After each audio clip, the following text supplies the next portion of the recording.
مساء الخير. بعد after all this gathering وكلنا اتكلمنا على ان احنا المفروض نعمل shared value ومفروض يبقى فيه collision ومفروض يبقى فيه تعاون. فباسically presentation دي بتقول لي في 2016 ال 17 UN SDGs have been announced. 5 years later بصينا لقينا the United Nations announced that we're still lagging behind. So we started announcing that we need an accelerated plan which they call the Decade for Action. طب basically the Decade for Action دي بتقول لنا ايه؟ بتقول لنا if you want to accelerate the movement لازم كلنا نشتغل مع بعض. كلنا نشتغل مع بعض يعني مين؟ يعني نشتغل على 3 sectors، على public sector، على private sector وعلى civil society. الببليك sectors يعني بنتكلم على laws and the regulations. البرايفت sector اللي بيميزوا ان هو they're very competitive, they're very innovative, they're very creative و they're focusing basically على expansions with sustainability and scalability. And then we have the social sector أو القطاع المدني. القطاع المدني basically بيفكر إن هو they have a commitment to the social mission, they want to engage their impact. النهارده أنا مش هتكلم على ال government أو ال public sector. إحنا basically عايزة أتكلم given إن إحنا بنتكلم على CSR بنتكلم على relationship between the private sector and the civil society. Private sector و civil society هو اللي إحنا بنعرفه وبنتكلم عنه دايماً under the title of corporate social responsibility. Okay. طيب الكوربريت سوشيال ريسبونسبيلتي دي احنا قاعدين من اول ما ابتدينا النهارده basically بنتكلم على البرسبكتيف بتاع البرايفت سيكتور. Let me tell you how we can look at it differently. So we have the private sector. الايمج بتاعت الكوربريت سوشيال ريسبونسبيلتي over time has changed. في الاول كانت عندنا الايمج of the private sector هو it's basically a media, a propaganda, a show. And basically we're doing because we are kind of seeing that is going to generate money for us.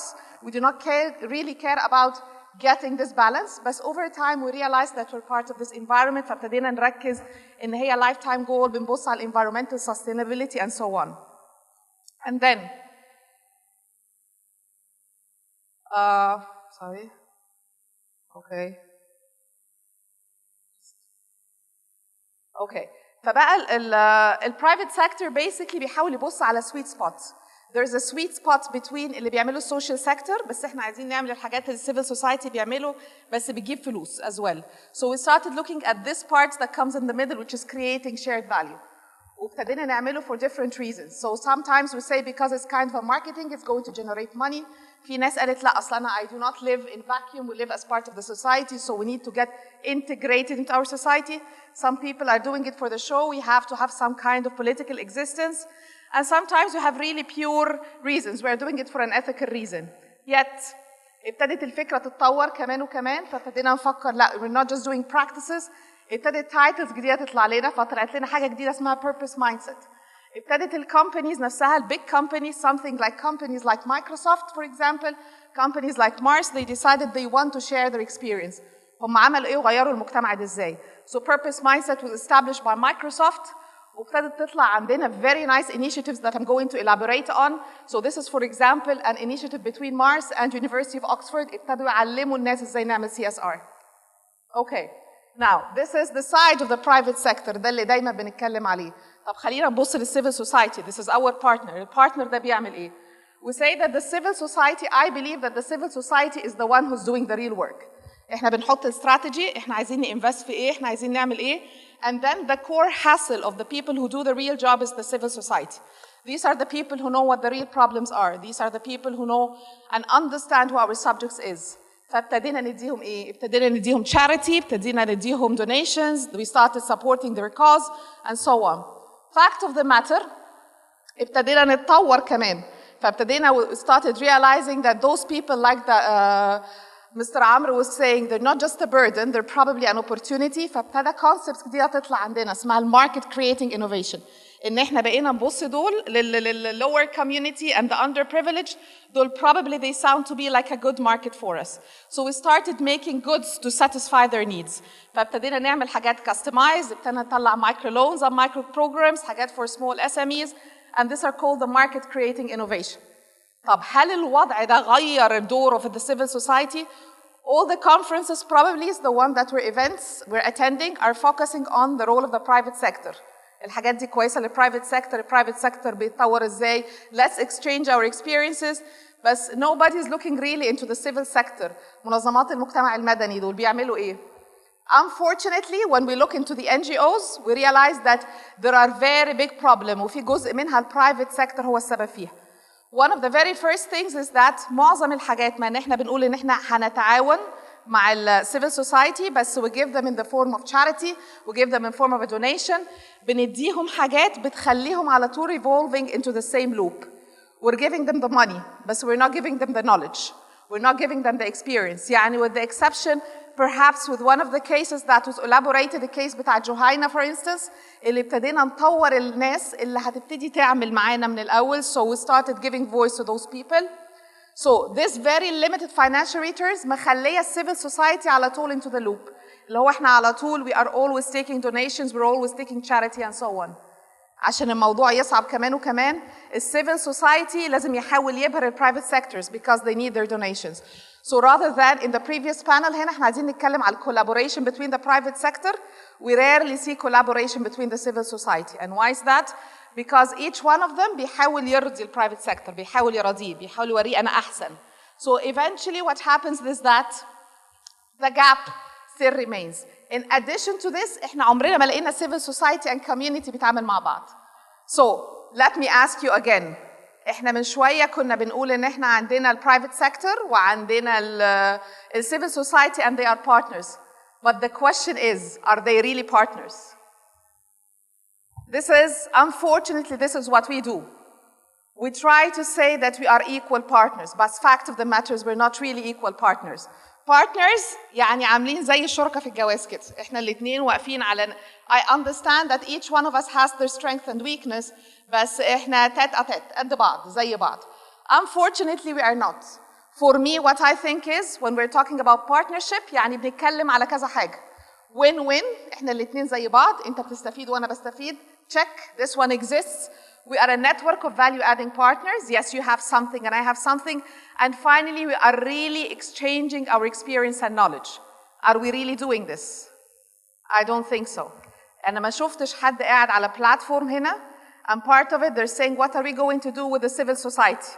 إحنا هنعلمهم إيه؟ هو إحنا did we pass our knowledge to them? طب إحنا عرفنا منهم إن هم these are the markets that they serve, these are the needs. So we actually bought their knowledge with the donations and with the money and with the CSR we're doing. But are we passing our knowledge to them? Are we really teaching them the creativity and the innovation that we have? Are we really teaching them the business practices that we have or not? So as long that this imbalance exists, هيفضل عندنا the concept of creating a collective impact هيبقى بس probably some kind of a propaganda. طب احنا دلوقتي قلنا we have grave problems. We want to reach a collective impact. What can we do about it? Concepts that are coming up is a collective impact. يعني أنا لازم backwards إن أنا لازم يبقى عندي winners. We have to people on the same base. We have to have a common agenda to work on. So what we need is that we need some sort of a structured collaboration. يعني إيه structured collaboration? This is not something that I'm coming up with. I'm going to give you an example about how these things happen. Collective impact means that إن إحنا لازم كل الأطراف الموجودة يبقوا على نفس المستوى. يعني أرفعك معايا. ما ينفعش الprivate sector يفضل يتطور في الpractices والideas بتاعته and they're leaving the civil society behind. So what they are suggesting is that if you want to make a real collective impact, you have to follow these 5 common steps. A common agenda, لازم كلنا يبقى عندنا a common goal. لازم كلنا يبقى متفقين احنا عايزين نعمل ايه. I do not pursue your goals and you're lagging behind. The second thing, a shared measurement system.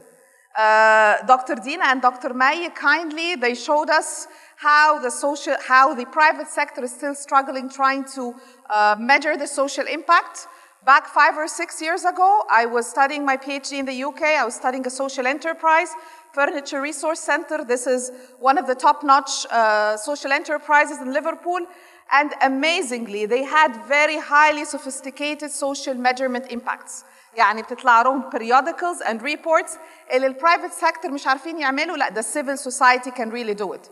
So what we really need to do as well is that we needed to do a shared measurement system. Our activities has got to support one another, and that's why we're talking about shared experiences. We've got to have continuous communication. And finally, all of this has got to be done under one umbrella. ما ينفعش الprivate sector to lead the initiative, because simply, whether we like it or not, you have our personal motives. Eventually, if not going to serve our profit-related motives, we're not going to do it. We're going to be politicized towards some incidents. The civil society at the other side, هو ما عندوش business mentality. They're doing it as part of the charity and so on. فإحنا عايزين جهة حيادية تعمل الكلام ده. طب who can do it? Recently, one of the very interesting experiences, I'm going to share with you a couple of interesting experiences. في عندنا الكيس بتاعت مارس, the company of Mars. هم من الناس اللي عندهم like Microsoft, internationally known very much for the idea of the purpose mindset. ابتدوا يعملوا lots of CSR practices. They realized that they can really train their employees about doing this thing. So they decided that they want to transfer their experience. They decided that they can teach others how to do this. So what did they do? They established something, a concept called economics of mutuality. The guy who's leading Mars in this part is called Bruno Rocher, I think, and he established a partnership with Oxford Business School. What he did is that he established a department inside Oxford in which they are bringing the private sector together, exchanging experience, setting up cases, doing research, and in addition, because they're generating money, at the end of the day, they're a for-profit business, they establish a consulting arm. And they expanded to China, they expanded another I think, institution in Europe or something of the sort, so they are passing their experiences. And this is when we are saying, why did they use Oxford University? They used Oxford University because whether we like it or not, مع إننا بنحس إن الأكاديمية is very boring, academia is out of practice, but fact of the matter, the storytelling part, the measurements that you're trying to use and things of the sort, this is the output of research. So what they did is that they realized what we always try to deny. In the research and academia and universities, عشان نتكلم على development, عشان نتكلم على CSR, ما ينفعش نرتجل. And we have to pass the experience and has got to be educated knowledge.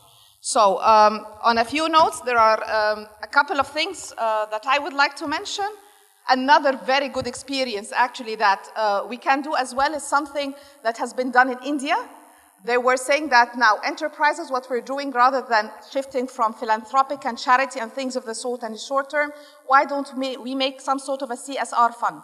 So what happened is that in collaboration with the government, they established some sort of a fund, an incubator, in which we're trying to establish social entrepreneurial businesses, something like the plastic bank, for example. So rather than having a company put its money in a civil society, لا احنا هناخد منها % وهنحطها inside this fund, and it's directed. There are lots of ideas. Now, how can we bring that? What I'm proposing and what I'm currently trying to work on, and I hope that it develops into something material, is to establish some kind of a platform. A platform that brings together three main parties. It brings the private sector, it brings you to tell the stories, to share the stories and to document it, which is fortunately بقت عندنا الترند ده جامد قوي دلوقتي. يعني عندنا report that Dr. Sayed Turki متحدث الصناعات المصرية in collaboration with other private firms tried to establish some success stories. We have the program that is now establishing on Cairo Business Radio's SDGs بالعربي. So we're sharing this very much of very nice success stories. So that's part of developing the private sector. We have the civil society arm. أنا عايزة أشوف الcivil society organizations. عايزة أشوف مصر الخير. عايزة أشوف الأورمان. عايزة أشوف صناع الخير. عايزة أشوف the small institutions, the small civil society organizations that need to learn. Let's exchange our experiences together. And all this should be brought down under some side of a research collaborative. A research collaborative دي هتعمل إيه? It's gonna document. It's gonna tell me if I want a common agenda. يبقى أنا خليني أقول لكم الexperiences اللي اتعملت في مصر دي ودي ودي والexperience اللي اتعملت في Europe دي والexperience اللي اتعملت في developing countries. We have material evidence. Do material evidence هتوصلنا لحاجة? Yes, let's go back to the last Nobel Prize winners. What did they say? هم عملوا research on the poverty فطلعوا conclusions that are telling me rather than investing your money in these directions, if you invest it in 1, 2, 3, it's gonna be more lucrative. فأنا رأيي يعني with my very humble opinion أنا رأيي إن إحنا حالياً بنشتغل بنظام بنرتجل. Each company comes up with its own idea and then we're really happy when it clicks with something else. Then we feel we're doing the right direction. But rather than, yes, we're developing in Egypt over time about what we're doing, but it's about that we have more organized thinking. Let's take the benefit of each one. The private sector is active. The civil society, they know how things are organized. The academic institutions عندهم التنظير عالي قوي. هيعرف يحط لك things into a frame.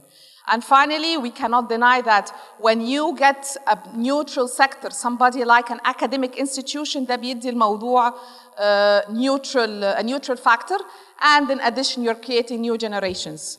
Nahla was giving, from Nestle, she was giving an example about her daughter who's collecting this sustainable thing. I have my daughter, she's 11 years old, and she was doing exactly the thing and fighting over us whenever we tried to use recyclable plates and things of the sort. Generations are changing. اللي هيساعدنا ان احنا نشتغل على مستوى الفرد هو التعليم. When I create these cases, I'm creating learning material, I'm creating documents, I'm exchanging things. Thank you very much, and I hope it works. Thank you.